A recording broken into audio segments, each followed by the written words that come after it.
안녕하세요, 수강생 여러분.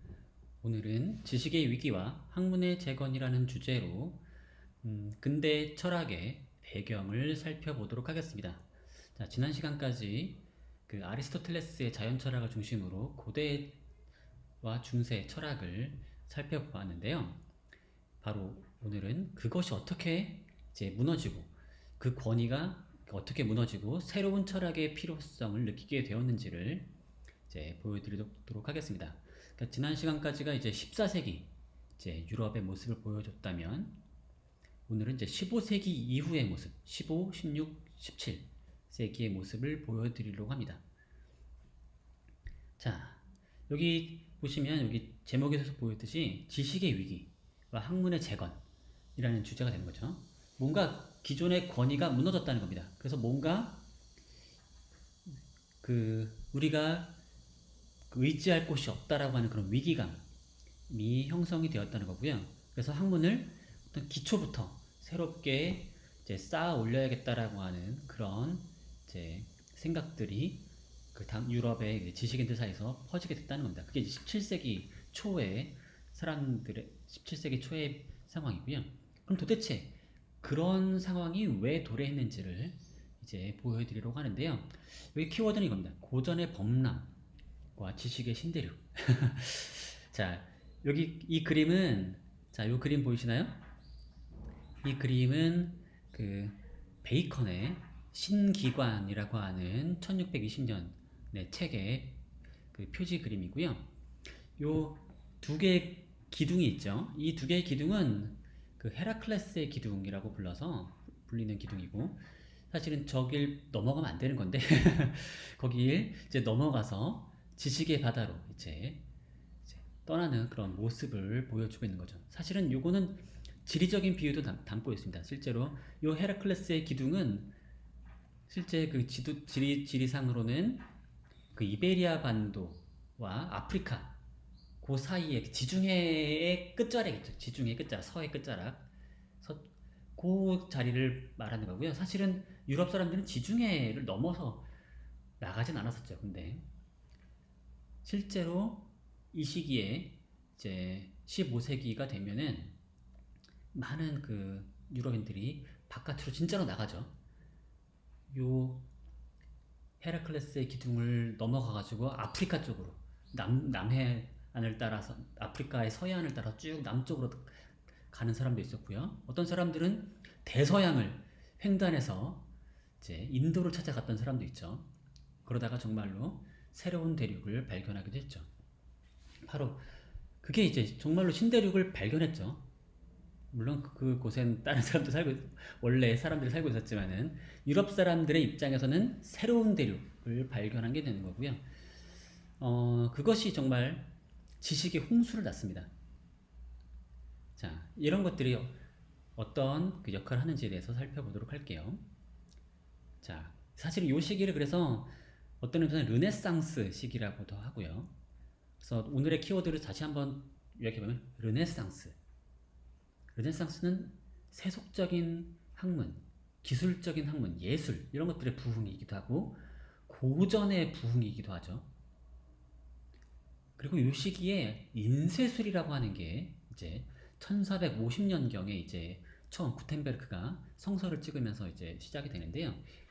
바로 그 인쇄술과의 결합을 통해서 이게 어떤 영향을 미치게 되는지, 그리고 그와 함께 또 종교개혁, 그리고 그 외에 이제 경험적 지식의 이제 확장 및 이제 코페르니쿠스주의의 유행 이런 것들을 한꺼번에 이제 살펴보려고 합니다.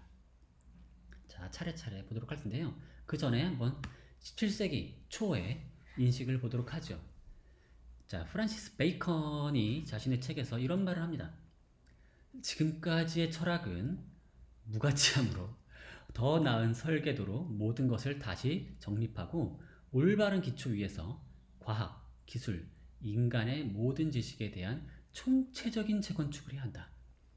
지금까지 철학이 다 쓸데가 없답니다. 쓸모가 없고 다시 올바른 기초 위에서 다시 쌓아 올려야 한다는 거죠. 데카르트도 비슷한 얘기를 하죠. 방법 소설에 보면요, 뭐 다른 데서도 비슷한 얘기들 많이 하는데 이런 식이에요. 나는 내 스승들로부터 해방되는 나이가 되자 학교 공부를 집어치워 버렸다. 그리고 내 자신 속에서 혹은 세상이라고 하는 커다란 책 속에서 발견할 수 있는 학문 외에는 어떤 학문도 찾지 말자고 다짐했다. 철학에 있어 나는 아직 아무런 토대도 발견하지 못하고 있음을 깨닫고는 무엇보다도 우선 철학에 있어 확실한 원리를 설정하는 일에 힘써야 한다고 생각했다. 자, 베이컨과 데카르트는 사실 베이컨은 이제 균합적 방법, 데카르트는 연역적 방법이라고 해서 사실 이제 또는 뭐 베이컨은 경험론, 데카르트는 합리론 이런 식으로 완전히 다른 입장, 대립되는 입장처럼 보이지만 요 인용된 구절 두 개의 구절을 보면은 둘이 매우 비슷한 생각을 하고 있는 걸 알 수 있죠. 당시의 철학의 상태에 대해서 비슷한 인식을 가졌다는 겁니다. 현재 철학은 몽땅 다 잘못됐다. 그렇다고 새로운 지식의 토대가 이미 마련된 것도 아니에요. 그래서 우리가 새롭게 출발해야 한다는 겁니다. 바로 이런 인식. 도대체 어디서 왔을까요? 자, 그 출발점으로 저는 르네상스를 찾는데요. 사실 뭐 저만이 아니라 많은 사람들이 지적하는 것입니다. 자, 르네상스는 이제 부흥이죠, 부흥. 사실 뭐 유럽에 이 르네상스라고 하는 게 여러 번 있었어요. 12세기 르네상스도 있었고요. 근데 우리가 보통 이제 더 르네상스라고 부르는 거는 이제 15세기 즈음에 이제 르네상스를 말하는 거, 15, 16세기 르네상스를 말하는데요. 이 시기의 가장 중요한 특징은 이제 세속적인 것의 복원인 거죠. 그러니까 뭐 도대체 뭐가 부흥했느냐? 세속적인 것이 부흥했다는 거죠.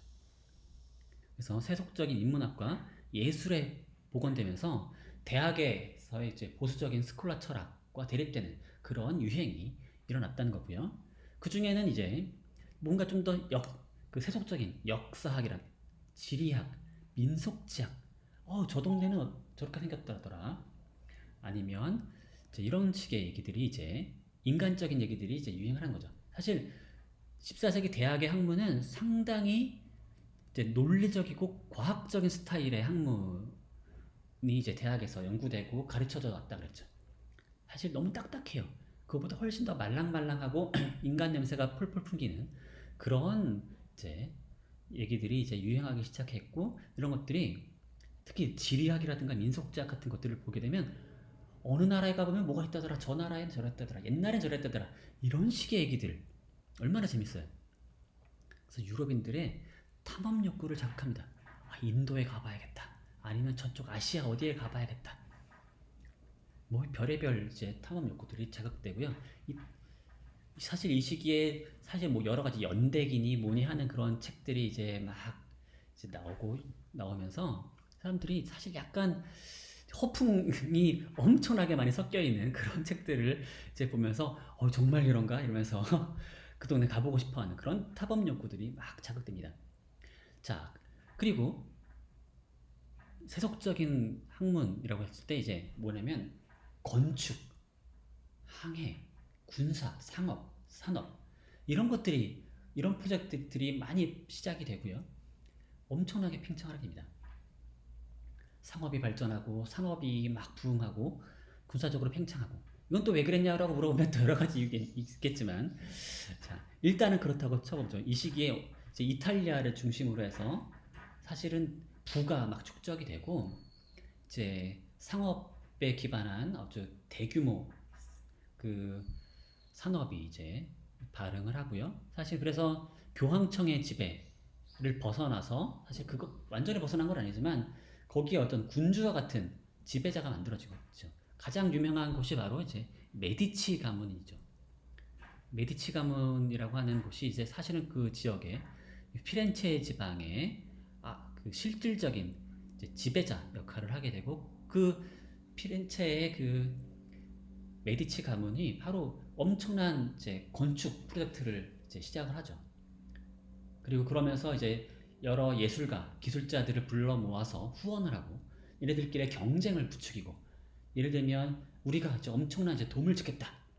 사실 이 피렌체의 두오모 그 돔이 사실은 옛날부터 짓기 시작했는데 이제 이 어마어마한 규모의 이 돔을 완성을 못해요. 그러면서 이제 공모전을 열고 이제 공모전에 당선된 사람 보고 에게 이제 그 엔지니어링 설계를 맡기고 감독을 맡기고 했던 거죠. 그러면서 예술가, 기술자에 대한 궁정의 후원과 지위가 상승이 되고요. 그러면서 이들만큼이나 이제 대학의 학자들도 궁정과 관계를 맺고 싶어 해요. 그래서 궁정과 관계를 맺고 싶어 하는 학자들이 이제 궁정으로 들어가서 궁정 철학자로 병무하기도 하고요. 대학보다 월급이 막 2배, 3배 뛰기도 하고요. 그래서 학자들과 예술가, 기술자들이 같이 모여서 교류가 활성화됩니다. 자, 이런 일이 일어났던 거죠. 자, 여기 옆에 보이는 이 그림, 이제 바로 이게 1436년에 완공된 이제 두오모 돔인데요. 이게 바로 이제 브루넬레스키라고 하는 건축가 겸 화가 겸 이제 디자이너가 이제 이 일을 완성했던 거였죠. 규모가 어마어마합니다. 자, 이런 일이 보여주는 것들이 이제 학문이 중심지가 대학, 사실 뭐 대학이라고 하는 그 권위가 완전히 무너진 건 아니지만 대학 말고도 매우 복작거리면서 이제 활발하게 뭔가가 만들어지는 새로운 중심지가 생겨난 거죠. 바로 궁정을 중심으로 한 이런 기술자와 학자들의 네트워크, 그 학자들의 어떤 교류 이런 게 만들어진 거고요. 워낙에 이제 기술적인 지식들이 중시되다 보니까 바로 이런 변화가 생깁니다. 아리스토텔레스가 강조했던 작동 원리 설명은 뭘로 해요? 다 본질을 가지고 하죠. 각각의 물질들은 각각의 어떤 대상들은 각자의 뭔가 본성이 있고 그걸 구성하는 물질에 의한 본성이 있고 그 본성의 발현을 통해서 이제 운동이 일어나고 이런 식의 설명들을 하는데 하다 보면 그게 다 쓸모가 없어 사실은. 이게 응용이 잘 안 돼요. 뭔가 기술자들에게는 기술자들 나름의 노하우가 있고요. 그러다 보면 기술자들은 사실 그게 왜 그렇게 되는지 본질적인 설명을 못 하더라도 작동시킬 수 있는 그런 비법들을 가지고 있죠. 본질보다 작동이 중요하죠. 그리고 이걸 해내야 뭔가 유용한 뭔가를 만들어낼 수가 있습니다. 궁정에 있는 이제 사람들은 바로 그런 지식들을 원했던 거였고요. 또한 이런 일을 하다 보면은 자연적인 것, 스스로 뭔가 일어나는 것과 강제적인 것의 구분이라고 하는 게 이제 아리스토텔레스식의 이분법이 별로 이제 중요시되지 않죠. 그러면서 엔지니어 입장에서 보면은 자신이 뭔가 강제로 꾸며내서 인공물을 만들어내지만 인공물을 만들어낼 때 맘대로 내가 만들어낼 수 없죠. 자연적인 원리가 필요하죠. 그게 아리스토텔레스적인 원리는 아니더라도 뭔가 자연의 규칙성을 잘 활용해서 인공물을 아주 탄탄하게 만들어내야 되고 잘 작동하게 만들어내야 돼요. 그래서 건물도 만들어내고 시계도 만들어내고 어마어마하게 정교한 그런 기계 장치들을 만들어내야 하는 거죠. 그런 기계 장치들은 자연적인 원리로 작동되지만 인공물인 거죠. 자, 바로 이런 식의 인식이 이 궁정에 모여있는 기술자들과 학자들 사이에서 이제 퍼지게 되는 거죠. 자, 매우 중요한 원리입니다. 자, 그 다음으로 르네상스 하면 중요한 게 뭐냐면 고대 원전의 복원인 거죠. 물론 고대 원전 하면 중요한 게 뭐예요? 성서 그리고 이제 아리스토텔레스죠. 잠시만요. 이게 바깥에 창문이 자꾸 움직여서 제가 잠깐만 창문을 닫고 오겠습니다. 바람 때문에.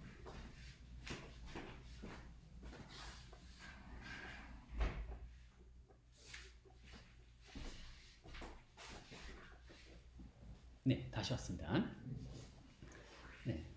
물론 그 둘이 가장 중요하죠. 성서와 아리스토텔레스가 가장 중요하죠. 하지만 그거 말고도 여러 가지 저자들이 있어요. 그리고 가끔씩은 같은 아리스토텔레스를 하더라도 이게 필사를 하다 보면 여러 가지 오류가 생길 수 있고 번역하는 과정에서 오류가 생길 수 있죠. 제가 지난 시간에 소개드렸던 바에 따르면 아리스토텔레스의 저작이나 여러 유명한 과거의 저작들이 그리스어에서 직접 라틴어로 번역된 경우가 그렇게 많지는 않았어요. 자, 원래는 그리스어로 만들어진 저작이 이슬람어로 번역이 되고요. 됐었죠. 그리고 그것이 다시 이슬람어로 된 저작이 라틴어로 번역이 되는 거죠. 자, 이런 채 여러 차례에 걸친 번역 과정을 거치고 또 필사의 과정을 거치면 이게 중간에 실수가 없을 수가 없겠죠. 자, 그러다 보니까 사람들이 어떤 생각을 하게 되냐면 뭔가 의심스러운 부분이 있으면 이게 원 저자의 문제인지 아니면 중간에 필사와 번역 과정에서 생긴 문제인지 구분을 할 수가 없는 거예요. 자, 그러다 보면 실제로 그것 때문에 오해가 쌓여가지고 문제가 생긴 경우도 많고요. 정말로 진짜로 그런 문제가 있었습니다. 자, 그런 상황에서 우리가 이것 가지고 자꾸 싸우지 말고 원래 원전을 찾아내면 되는 거 아니겠냐 라는 그런 아이디어가 생기는 거죠. 그러면 우리가 뭔가 불필요한 오해를 없애고 괜한 싸움들을 이제 덜 할 수 있지 않겠느냐. 자, 그리고 여기 이 아이디어 속에는 뭐가 있는 거냐면 지식이라고 하는 게 고대 원전에 정확하게 실려 있고 고대인들은 온갖 정확한 지식을 가지고 있었고요. 그게 번역과 필사의 과정을 거치면서 점점점 오류가 누적돼서 현재 상태가 됐다라고 하는 거죠. 그래서 우리가 원래 원상태 지식을 회복하려면 고대 원전, 순수한 원전을 찾아내야 하는 겁니다. 거슬러 올라가야 되는 거죠. 그래서 많은 사람들이 이제 그러면 그걸 할 수 있는 방법이 있지 않겠느냐. 그래서 그리스어로 된 원전을 찾기 시작합니다. 그렇게 이제 그리스어 판본들을 이제 찾아내는데요. 찾아낸 결과 찾아낸 결과 깨달은 바가 몇 가지 있어요. 뭐냐면 그리스어로 된 것 역시도 판본이 여러 개예요. 그러다 보니까 어느 쪽이 맞는지 구분이 안 되는 경우들이 여전히 남아 있고요. 또한 그리스어 원전을 찾아냈음에도 불구하고 이슬람어로 된 원전이 아니라 그리스어로 된 원전을 찾아냈음에도 불구하고 그 안에도 오류가 있는 거예요.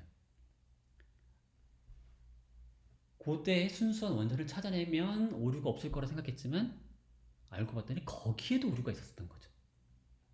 혹시나 하는 그런 의심이 중간 과정에 필사 과정 때문에 중간 사람이 뭔가 잘못했겠거니 생각했던 것들을 알고 보니 원 저자의 잘못으로 드디어 밝혀지게 되는 거죠. 자, 이게 되게 재미난 효과인 거죠.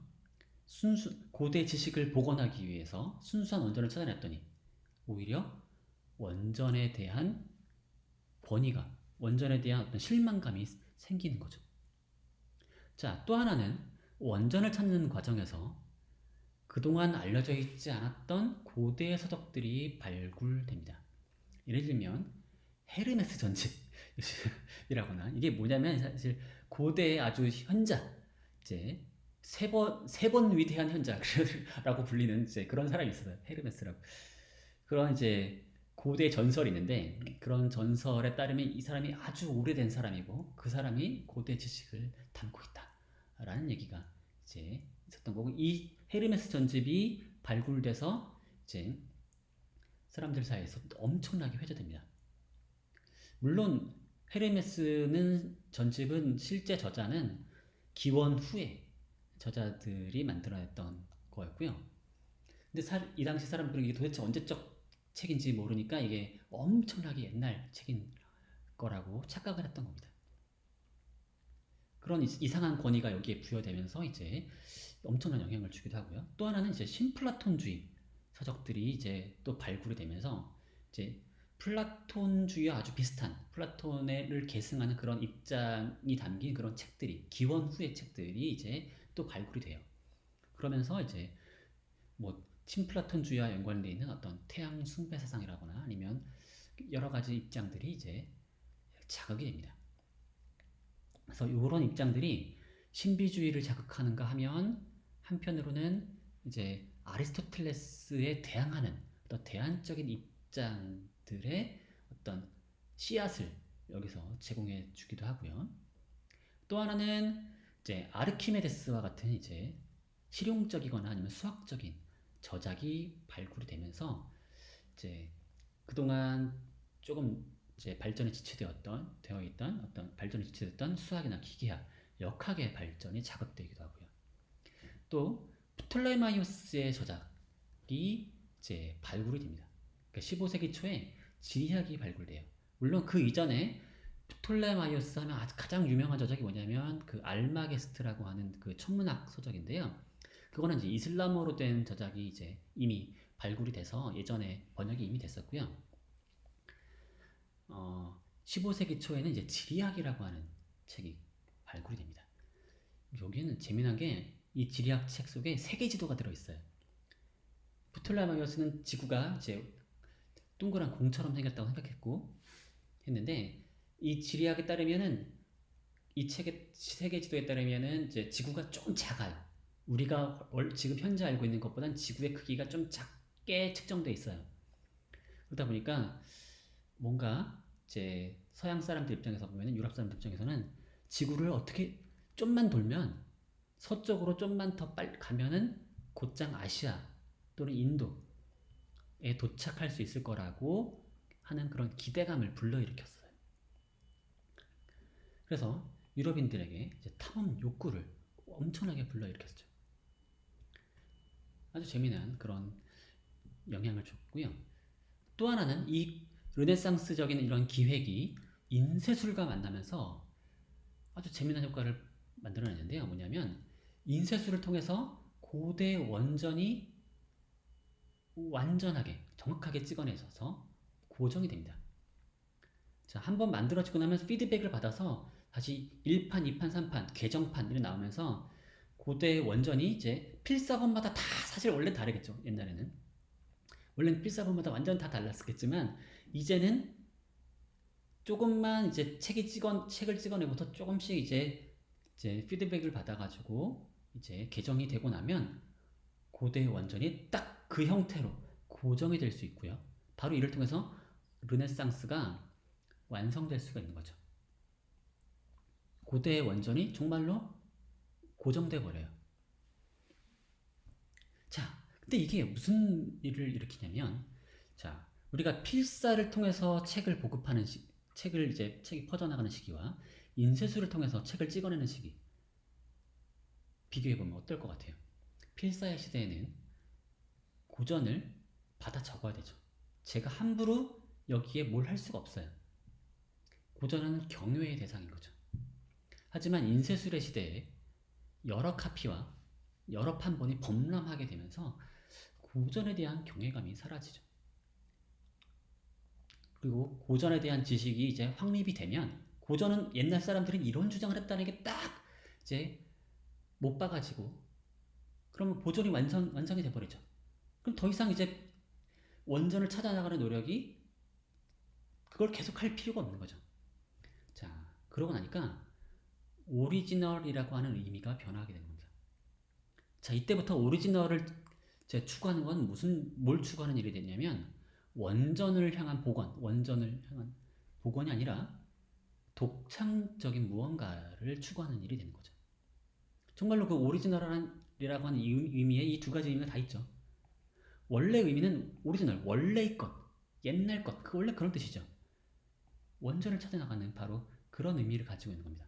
원전이죠, 원래. 근데 그건 이미 다 찾았어요. 그러면 새로운 오리지널이 필요한 거죠. 자, 이게 되게 재미난 효과인 겁니다.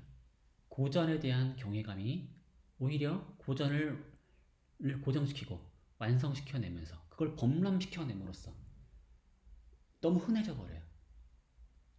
이거를 아끼고 막 그 희귀한 자료가 아닌 거죠. 더 이상 희귀한 자료가 아니고 그러니까 이거를 이렇게 고이고이 막 모실 필요가 없는 겁니다.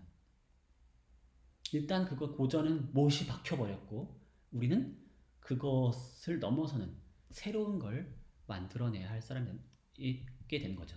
그리고 이게 고전이 완벽하면 상관없죠. 근데 알고 봤더니 고전이 완벽하지 않다라고 하는 걸 사람들이 드디어 깨닫게 되는 겁니다. 고전을 완성하고 나면 완벽한 지식이 복원될 거라 생각했지만 복원될 거라 기대됐던 완성형의 지식은 없다는 걸 깨달았죠.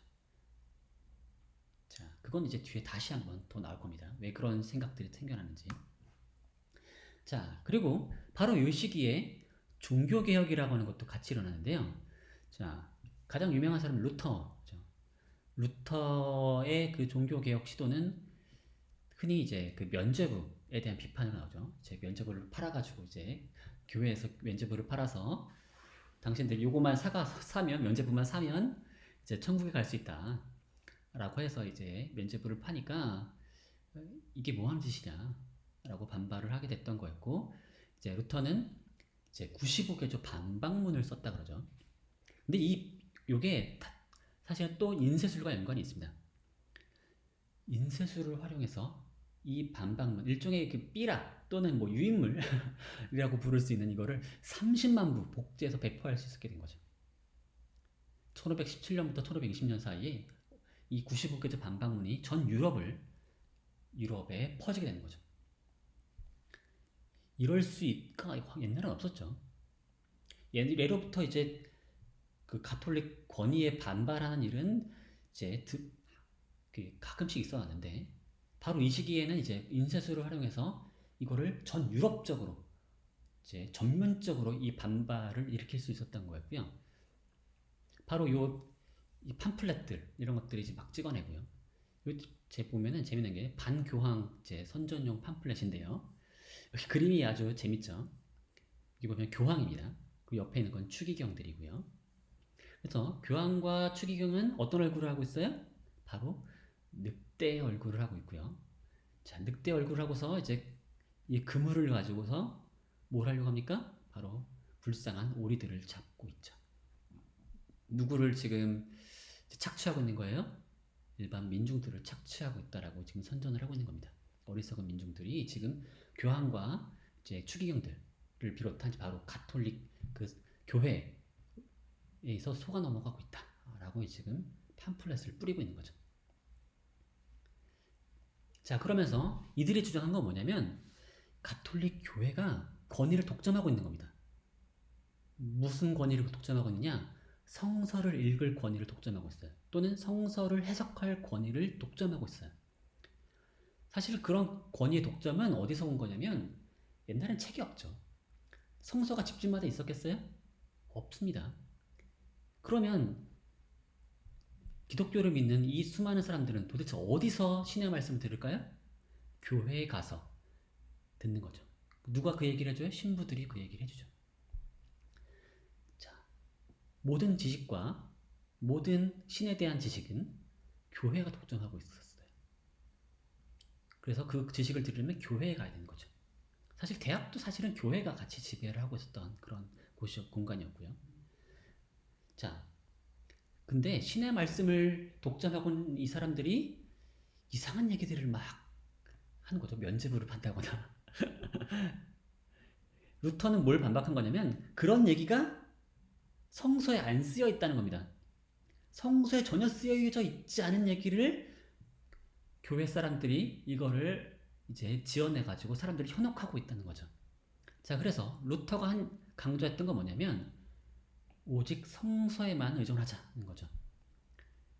교회의 권위를 이용해서 자꾸 사람들을 불러 모아서 신의 말씀을 이제 꾸며내가지고 신부들이 거짓말을 하고 있는데 우리가 거기에 속아 넘어가면 안 되고 우리가 직접 성서를 읽어야 한다는 거죠. 그리고 이 성서를 읽을 수 있게 된 게 뭐냐면 바로 이 시기에 출판 인쇄술을 덕분에 성서를 찍어내기 시작했어요. 구텐베르크가 처음으로 인쇄술을 이용해서 찍어낸 책이 바로 성서예요. 성서를 판 겁니다. 성서를 사람들에게 팔았어요. 그리고 처음엔 라틴어 성서가 팔리고 이제 각 나라마다 이제 자국어 성서, 라틴어가 아니라 뭐 프랑스어, 뭐 네덜란드어, 독일어 이런 말들 네덜란드어가 따로 있나? 자, 그런 말들을 자국어 성서들을 이제 출판이 이제 막 되고요. 그러면서 개신교들이라고 부를 수 있죠. 이들이 이제 스스로 성서를 읽어야 되니까 문자 해독률이 올라가게 되고요. 자, 이런 식의 그러면서 이제 가톨릭 성당의 권위가 추락하게 되는 겁니다. 그러면서 오직 성서에만 의존하자라고 하는 이 사람들은 스스로 성서를 읽을 권리가 있다 라고 스스로 주장하기 시작한 거였죠. 그러면서 신이 책을 두 권 썼는데 하나는 성서고 하나는 자연이라는 겁니다. 그러니까 우리는 두 권을 우리가 꼼꼼하게 읽어야 한다는 거죠. 누구의 권위로부터 해방돼서? 가톨릭 교회의 권위로부터 해방돼서 스스로 이걸 읽어내야 한다는 겁니다. 물론 이들의 읽어내는 방식은 사실 오히려 가톨릭 교회보다도 훨씬 더 문자 중심주의적이었기 때문에 오히려 과학자들의 입장에서 보면은 오늘날 과학자들의 입장에서 보면 상당히 좀 너무 그 오히려 중세 시절보다 후퇴한 듯한 그런 성서 해석을 보이게 되는데요. 뭐 그럼에도 불구하고 그 마인드 자체는 스스로 개인이 무언가를 신에 대한 지식과 자연에 대한 지식을 모두 스스로 읽어내야 한다라고 하는 그런 주장을 펼쳤다는 점에서 매우 중요한 그런 일이 되겠죠. 자, 이와 함께 가장 또 중요한 일 중에 하나가 뭐냐면 유럽이 팽창을 합니다. 자, 아까 맨 처음 보여드렸던 그 그림처럼 지중해를 벗어나서 아프리카 남부로 항해를 하고 인도로 직접 가기도 하고요. 또는 일부는 콜럼버스 같은 사람은 이제 지리학 그 프톨레마이오스의 세계 지도를 보고서 왜 자꾸 잘못 작동을 하죠? 그 프톨레마이오스의 그 지도를 보고서 그 15세기 그러니까 1400년대 무렵부터 사람들이 그것에 영향을 받아서 여기저기 막 가려고 합니다. 정말로. 이쪽 저쪽으로 항해를 시작하는데요. 콜럼버스의 경우에는 좀만 가면 인도에 갈 수 있다라고 하는 그런 믿음을 가지고서 요 지도를 보세요. 요 지도를 보시면 요 유럽에서 어디가 유럽이냐? 요 아프리카가 있죠. 여기 아프리카고요. 여기 지중해고요. 여기가 지중해죠. 그리고 이베리아 반도죠. 여기서 좀만 가면 아시아예요. 그러니까 이 지도가 이거 보세요. 좀만 대서양을 조금만 건너가면 아시아를 만날 수 있고 바로 인도가 된다고 생각합니다. 인도. 그러니까 그런 기대감을 가지고서 바다로 떠난 거였고 그렇게 발견한 게 바로 뭐였죠? 신대륙. 새로운 대륙이었죠. 아메리카라고 하는 대륙이었죠. 자, 그러면서 유럽이 자꾸만 팽창을 하고 이 프톨레마이오스 세계 지도가 여러 책들에 자꾸만 재수록이 됩니다. 이게 정말 유행이었던 겁니다. 근데 재미난 게 1503년에 철학의 진주라고 하는 책에 수록된 이 세계 지도를 보면요. 거기에 새로운 코멘트가 달리게 됩니다. 그러니까 그림 자체는 이제 프톨레마이오스가 그린 세계 지도랑 똑같은데 거기에 코멘트가 요 밑에 달려 있습니다. 프톨레마이오스에 따르면 요 밑에 보시면 아프리카 대륙과 함께 여기도 대륙이에요. 여기도 땅으로 되어 있습니다. 그리고 여기에 바다죠. 그러니까 여기가 마치 호수처럼 그려져 있었지만 사실은 여기에 현재 오늘날 세계 지도를 아시는 분 아시겠지만 여기에 이런 땅이 있습니까? 아프리카 땅이 이렇게 이어져가지고 이렇게 이런 게 있어요? 없죠. 자, 15세기 1400년대 항해자들이 이제 아프리카를 돌아서 인도까지 간 사람들의 입장에서 보면은 이런 게 없다는 걸 알게 됐죠. 그래서 이렇게 선언합니다. 이곳에 육지는 없고 단지 대양만이 있다. 그곳에는 프톨레마이오스는 알 수 없었던 커다란 섬들이 존재한다. 자, 프톨레마이오스의 세계 지도는 처음 발견됐을 때는 유럽인들에게는 엄청나게 새롭고 와 옛날엔 이런 것도 알고 있었네. 옛날 사람들은 정말 넓은 지역에 대한 지식을 알고 있었구나라고 하는 그런 경외감을 불러일으켰죠. 그리고 우리도 한번 프톨레마이오스를 따라서 프톨레마이오스가 얘기한 그런 지역들을 우리도 가보고 싶다라고 하는 탐험 욕구를 불러일으켰죠. 근데 실제로 유럽인들이 그렇게 가보고 나니까 어때요? 이게 프톨레마이오스가 얘기했던 또는 프톨레마이오스가 그린 그 지도가 잘못됐네? 라고 하는 그런 지식을 얻게 되는 거죠. 자, 그러면서 유럽인들은 자신들만의 새로운 지도를 그리기 시작합니다. 그래서 1552년에 그린 이탈리아 지역의 그 부근에 이제 항해 지도인데 포르톨란 어쨌든 그 항해 지도라고 불리는 건데 이게 보시면 어마어마하게 정확하죠. 자, 지도를 이것도 마찬가지 인쇄술에 도움을 받아서 찍어요. 그러면 항해자들이 그 지도를 가이드 삼아서 이제 항해를 하는 거죠. 그럼 가서 교정을 해와요. 아, 여기가 좀 잘못됐다, 여기가 잘못됐다. 그러면 그걸 반영해서 또 새로운 판본이 나오고 새로운 판본이 나오면서 조금씩 점점점 정교해져 갑니다. 자, 오늘날 그 가장 유명한 그 지도하면 떠오르는 그 이름이 있죠. 메르카토르라고 하는 메르카토르 도법도 있는데 그런 식의 세계 지도, 메르카토르의 지도도 이제 세계 지도도 나오게 되고요. 자, 이 사람 이름입니다. 사람 이름. 1512년부터 1594년에 살았던 지도 제작자인데요.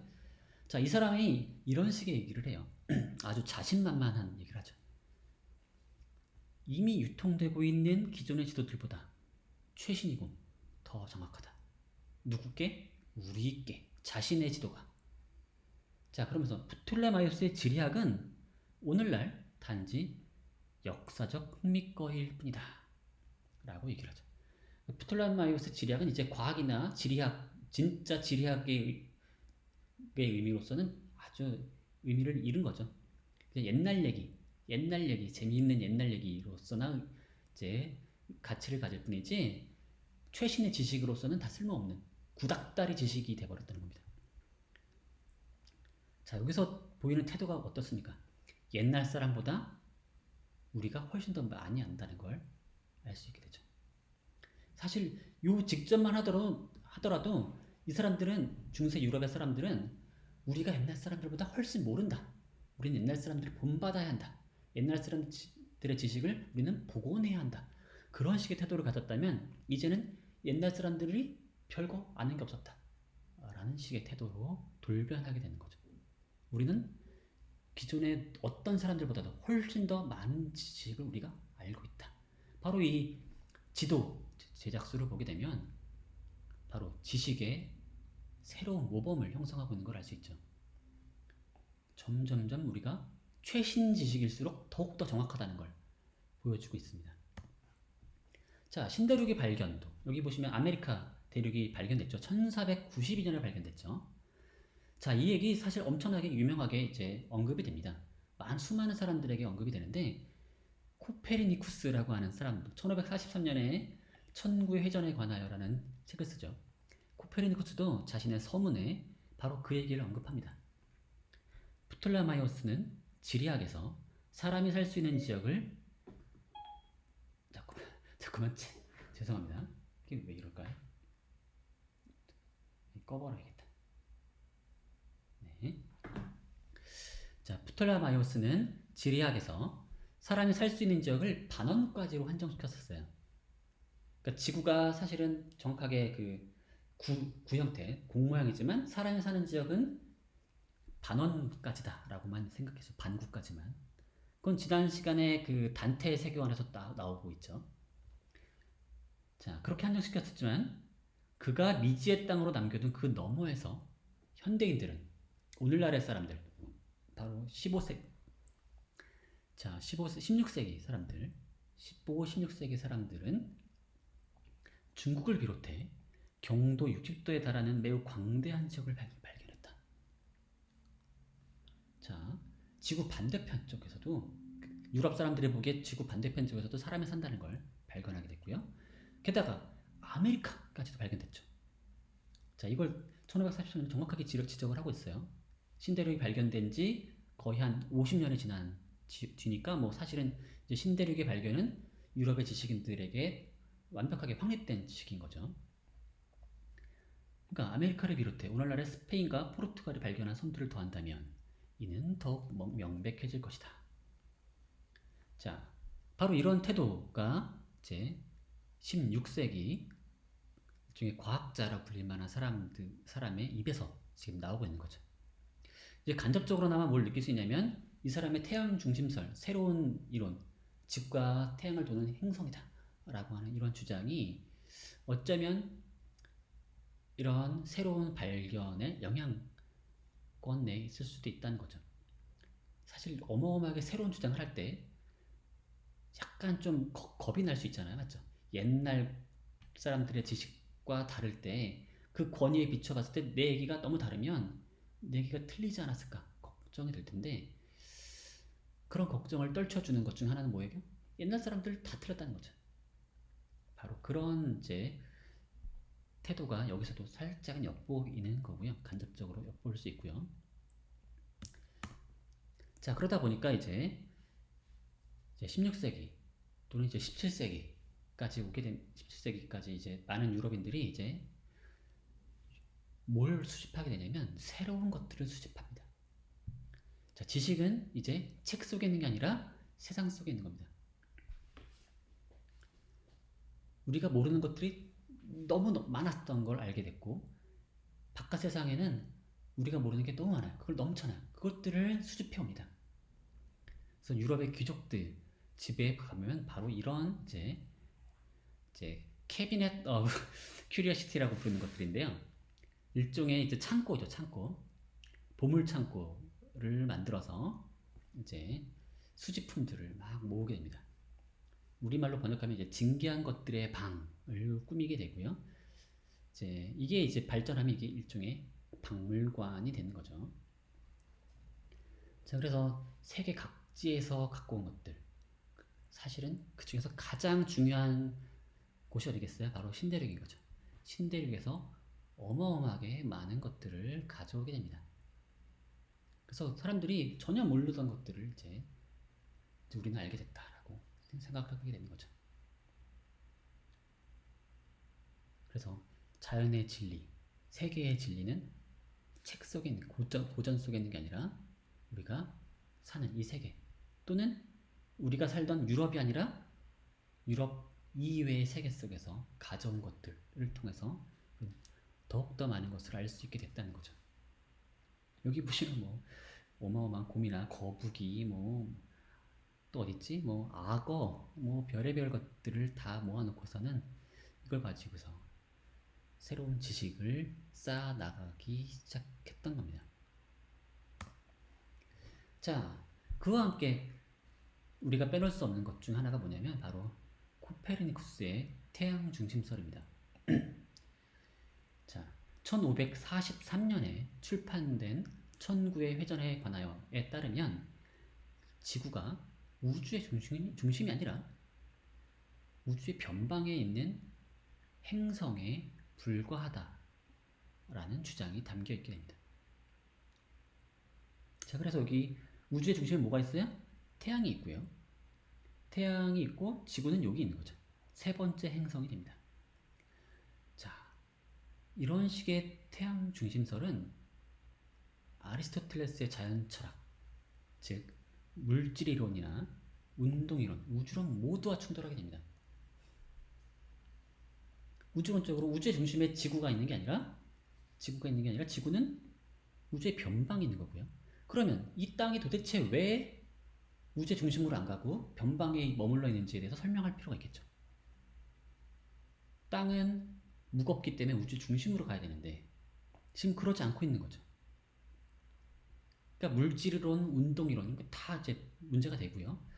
또 천상계와 지상계의 구분도 이제 엄격하게 구분됐던 그런 이분법이 깨지게 되는 거죠.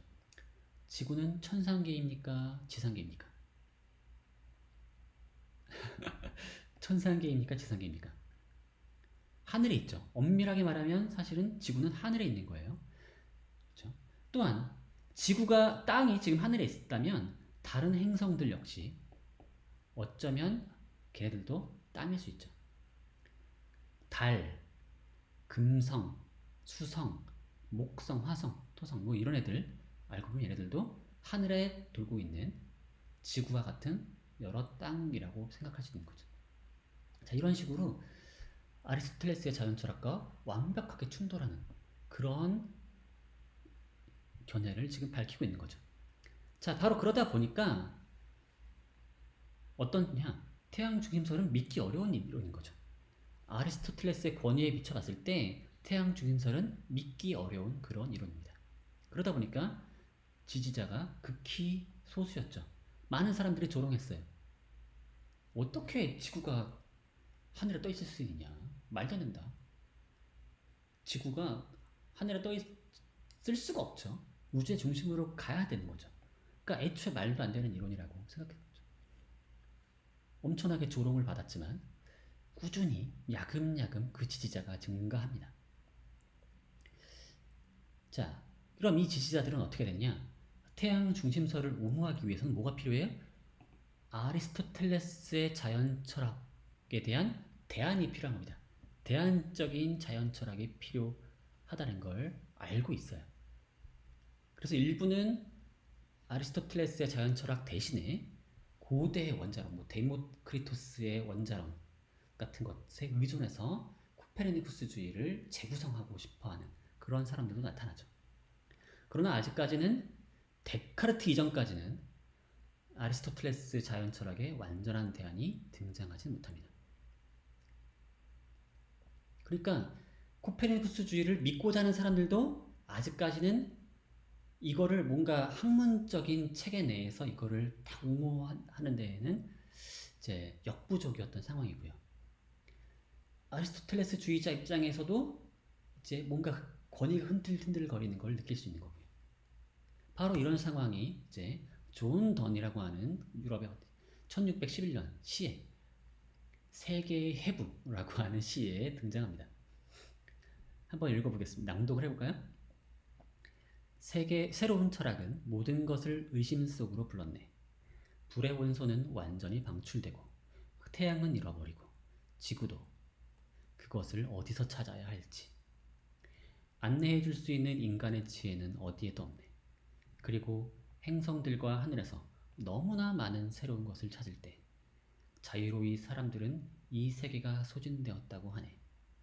그리고는 이 세계가 다시 원자들로 산산조각날 것이라 보고 있네. 모든 것이 산산조각나고 모든 정합성이 사라지고 모든 본성과 모든 관계도 사라질 것이니 군왕, 신하, 아버지, 아들은 잊혀질 것들이라. 자, 과거에 뭔가 위계적이고 체계적이었던 그 우주가 지금 흔들흔들 거리는 겁니다. 새로운 주장이 지금 부상하고 있어요. 코페르니쿠스주의자들이 지금 마구마구 길을 쓰고 올라가고 있습니다. 하지만 뭔가 탐탁치 않아요. 하는 그런 입장이 여기 보이고 있죠. 새로운 입장이 지금 올라서고 있지만 그 입장이 지금 탐탁치 않다는 겁니다.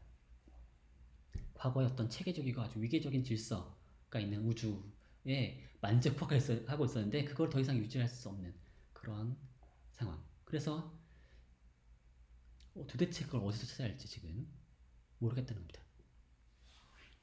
모든 학문의 어떤 정합성이 사라지고 본성, 관계, 모든 본성과 모든 관계가 사라진다는 거죠.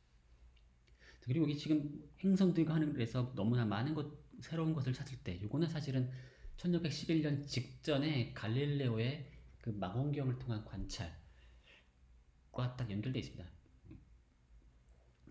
갈릴레오가 망원경을 통해서 옛날엔 보지 못했던 새로운 별들을 엄청나게 봅니다. 옛날에 별 하나로 보였던 것들을 망원경으로 보니까 별이 여러 개 있다더라. 뭐 이런 것들을 어마어마하게 막 얘기하고 있거든요. 자, 그러면서 이제 전통적인 세계관이 무너지고 있는 그런 것을 지금 한탄하고 있는 거죠. 자, 이런 상황에서 두 가지 문제만 좀 지적을 해드릴게요. 자, 새로운 지식은 어디서 와요? 지금 경험으로부터 지금 막 들어오고 있죠. 고전적인 책들에서 오고 있는 게 아니라 새로운 세계 속에서 들어오고 있어요. 하지만 경험이 완벽하진 않습니다. 우리가 눈이 가끔씩 잘못된 보고를 할 때도 있고요. 또는 사람들이 거짓말할 때도 되게 많아요. 뻥치는 사람들 많죠. 가짜뉴스가 엄청나게 돌고 있는 겁니다. 그래서 이탈리아의 토스카나 지방에서 어떤 사람이 아주 상세하게 보고한 바에 따르면 이렇게 포유류의 꼬리를 가진 마치 사자꼬리와 같은 그런 꼬리를 가진 수탉을 발견했다. 자기가 그걸 정말로 봤다면서 이걸 그림들 그려가면서 사람들에게 아주 구체적으로 얘기를 하고 있는 거죠. 또는 아메리카에 갔다 온 사람들은 이런 그림을 통해서 아메리카에 가면은 이렇게 머리가 없는 사람들이 있다라거나 이제 별의별 해괴한 얘기들이 마구 들어옵니다.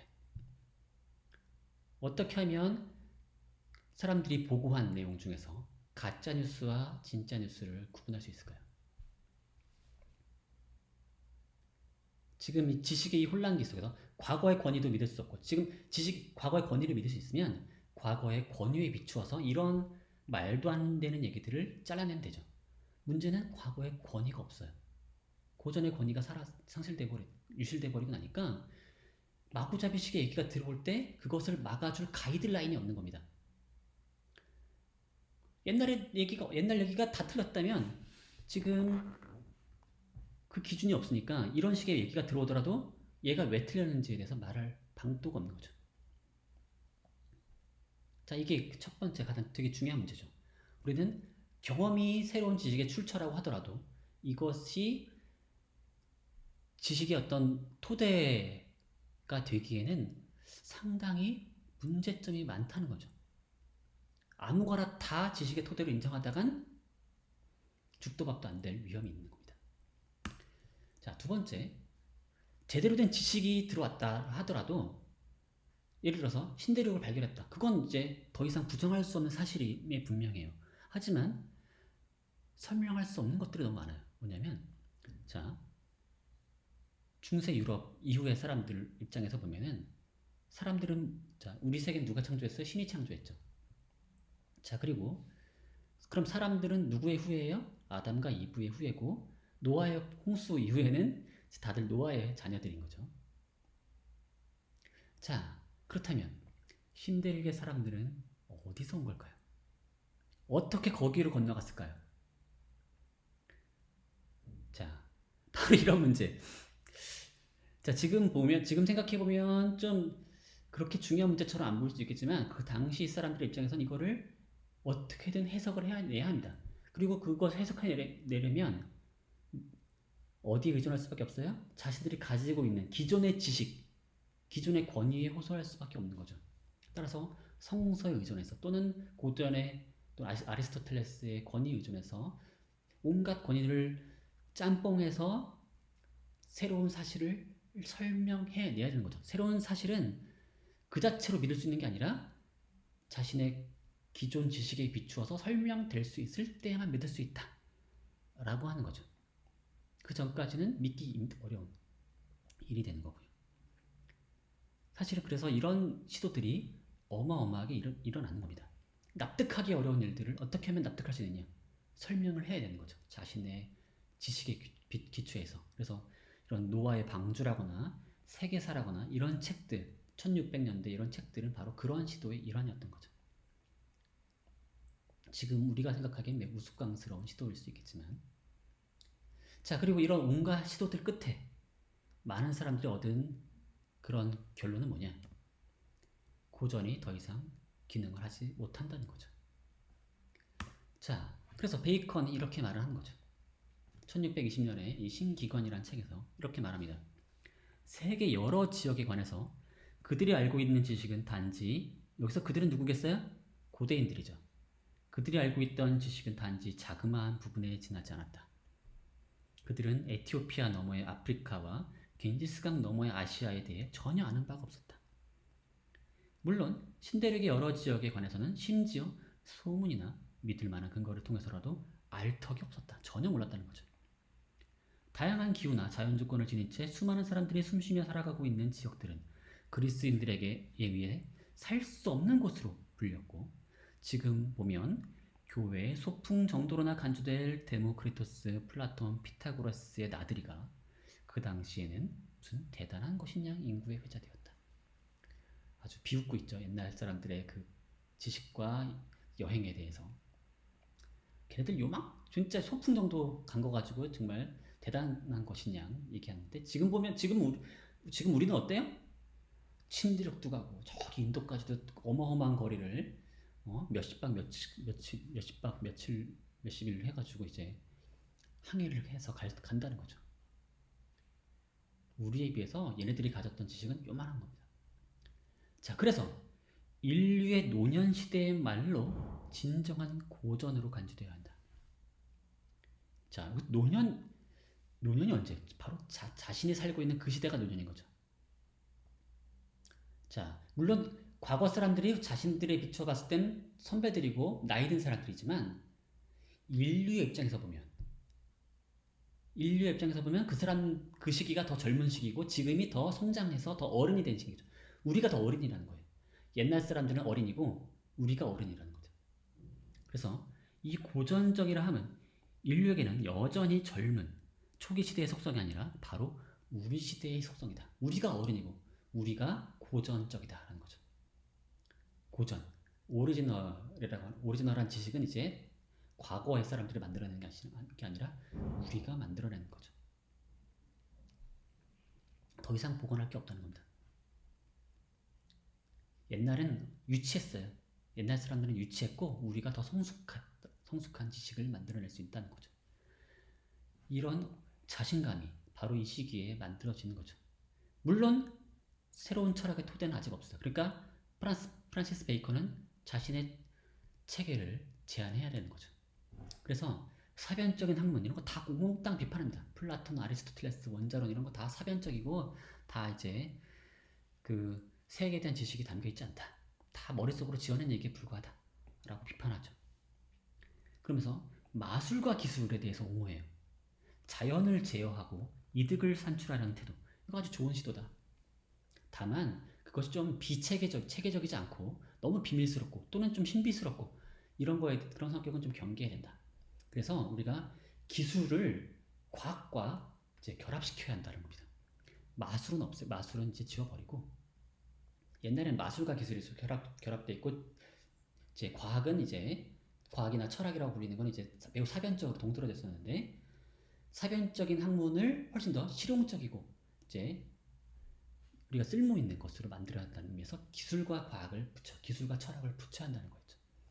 그러면서 이제 균합적이면서 실험적인 방법을 제안합니다. 우리 철학의 가장 큰 문제는 뭐냐? 제대로 된 사실조차 우리가 제대로 모르고 있다는 거죠. 제대로 된 사실조차 너무나 부족해요. 그러니까 우리가 사실을 제대로 모아야 한다는 거죠. 전 세계적으로 이제 사실을 모아서 수집해서 그것을 우리가 체계적으로 협동적으로 이제 연구를 해야 한다는 겁니다. 그래서 사실을 수집해서 그걸 균합적으로 일반화를 해야 되는 거고요. 바로 그런 균합적인 연구 방법을 제안하는 거고요. 한편 너무 제 학문이 사변적이었죠. 쓸모가 없어요. 적용이 됐는데요. 이거 안다 해가지고 자연을 우리가 쓸모 있는 방식으로 변화시킬 수가 없어요. 중요한 건 뭐냐? 자연에 개입하여 작동하는 겁니다. 본질 같은 거 몰라도 돼요. 우리는 자연에 개입해서 뭔가 조작해서 쓸모 있는 무언가를 만들어낼 수 있으면 생산적이어야 되는 거죠. 작동시키면 그게 정말 우리는 자연에 대해서 이해한 거죠. 지식의 목적은 유용성이고 유용성이 곧 참이 되는 겁니다. 이게 바로 베이컨식의 개념인 거죠. 바로 아는 것이 힘이고 힘이 곧 진리인 거죠. 이렇게 보게 되면 자, 새로운 어떤 지식의 어떤 출발점을 제안하고 있습니다. 새로운 지식의 방법, 학문의 새로운 방법을 제안해서 자신의 방법을 이용해서 학문을 기초부터 완벽히 새로 쌓아갈 것을 제안을 하는 겁니다. 자, 이제 요약을 해보겠습니다. 자, 바로 이 그림이 바로 베이컨의 신기관, 노붐 오르가눔이라고 하는 책의 표시인데요. 자, 바로 요약하자면 이런 사안들을 얘기해 드렸죠. 바로 세속적이고 기술적 지식의 지위가 상승하면서 자연과 강제 이분법이 완화되고 뭔가 실용적이고 뭔가 이제 조작적이고 실험적인 그런 지식이 이제 지위가 상승한다 그랬죠. 그 다음에 고전의 복원이라고 하는 르네상스의 기회, 오히려 고전의 권위를 상실시켰다라는 점. 그 다음에 종교개혁. 자, 이런 것들이 이제 인쇄술과 결합한 이런 종교개혁과 르네상스의 노력이 고전의 권위와 가톨릭 교회의 권위를 이제 무너뜨렸다는 거고요. 여기에 결정타를 날리게 되는 게 이제 신대륙과 새로운 발견들인 거죠. 이것들이 이제 고대 지식이 별거 없었음을 이제 보여줌과 동시에 지식의 새로운 모범을 이제 보여줍니다. 물론 그와 함께 가짜 뉴스도 함께 증가했지만요. 이건 어떻게든 좀 제어가 필요한 사항입니다. 자, 그리고 또 하나 태양 중심설의 유행 아주 중요한 역할을 했고 이게 바로 아리스토텔레스의 자연 철학과 충돌했던 거였고요. 사실 17세기 초 자연 철학을 아리스토텔레스 철학을 이제 뒤집어 엎겠다라고 생각하는 사람이라면 사실 대부분 어떤 영향이 있었냐면 코페르니쿠스의 태양 중심설을 옹호해 보겠다라고 하는 그런 또는 그게 맞다라고 생각하는 사람들이 상당수였어요. 이제 같이 갔던 거였죠. 물론 17세기 초에 완벽한 대안은 오지 않았어요. 다양한 학설이 난무하고 회의주의가 확산됐죠. 옛날의 권위는 무너졌지만 새 것은 아직 오지 않은 그런 위기의 상태였던 거였고 이런 상황에서 사실 뭔가 완벽한 지식이란 참 진리란 없다라고 하는 회의주의가 확산되기 마련이죠. 바로 이 시기에 베이컨과 데카르트는 동일한 이제 제안을 했던 거였죠. 우리가 학문을 기초부터 다시 쌓아 올려야 한다는 거였습니다. 물론 베이컨은 한편으로는 이제 경험적인 방법을 통해서 이제 새로운 지식을 이제 수집해서 쌓아 올리자라고 주장했다면 데카르트는 다 버리고 순수한 이성을 통해서 아주 완벽한 명증한 그런 그 새로운 철학계 제1원리로부터 제 지식을 연역적으로 쌓아 올리자고 했던 거였고요. 어쨌든 둘 다 뭘 하자는 거죠? 지금 확실성이 사라진 시대에 새로운 확실성을 이제 구축하기 위해서 기초부터 학문을 다시 쌓아 올리자고 했던 거였죠. 그게 바로 근대 철학의 출발점이 되었던 겁니다. 자, 그러면 이제 다음 시간에는 이제 우리가 데카르트로부터 이제 다시 이제 본격적으로 이제 철학 데카르트의 견해를 살펴보도록 하겠고요. 자, 오늘까지 이제 우리 1부가 마무리된 겁니다. 근대 철학의 어떤 배경이 되는 부분들을 제가 소개해 드린 거였고요. 이 내용을 가지고서 제가 퀴즈를 낼 겁니다. 그래서 여러분들 퀴즈를 이제 일주일 동안 풀어서 제출하시면 됩니다. 그러면 오늘 수업 여기서 마치도록 할게요. 수고하셨습니다.